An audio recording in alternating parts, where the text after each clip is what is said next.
Welcome to Home and Haven Living, where we simplify healthy living and delicious recipes for you. Don't forget to like, subscribe, and hit that bell for more. Today, I'm sharing a game-changing recipe that's perfect for anyone looking to enjoy bread without the guilt. Yes, even if you're watching your carbs or gluten intake.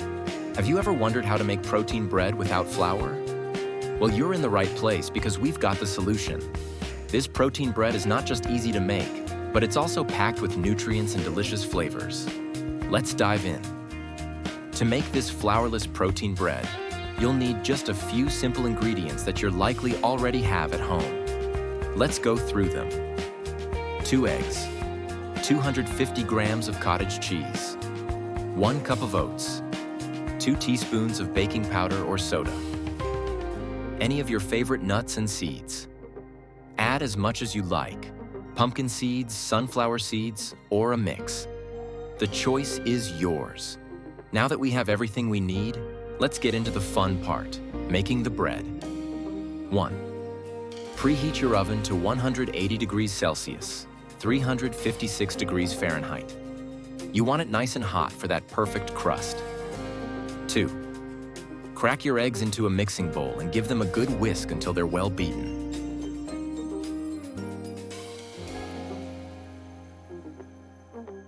3.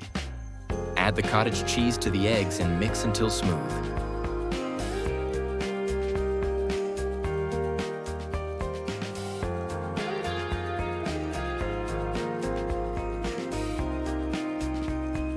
4. Stir in the oats.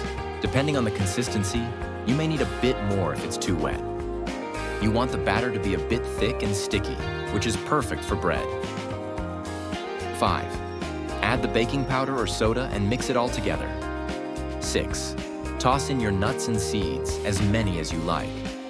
This is where you can get creative. Whether it's pumpkin, sunflower, or a seed mix, they'll add great texture and flavor. 7. Pour the mixture into a loaf pan lined with parchment paper. 8. Bake for about 20 to 25 minutes, or until a toothpick inserted into the center comes out clean. 9. Let it cool before slicing and enjoying. This bread is not only great on its own, but also perfect for sandwiches or toast. It's very nice with honey too. And there you have it, flourless protein bread that's easy to make and perfect for any meal of the day. It's guilt-free, nutritious, and oh so tasty. I hope you give it a try and let me know what you think in the comments below. If you loved this recipe, be sure to hit that like button and subscribe for more healthy living tips and delicious recipes. Until next time, happy baking and stay healthy.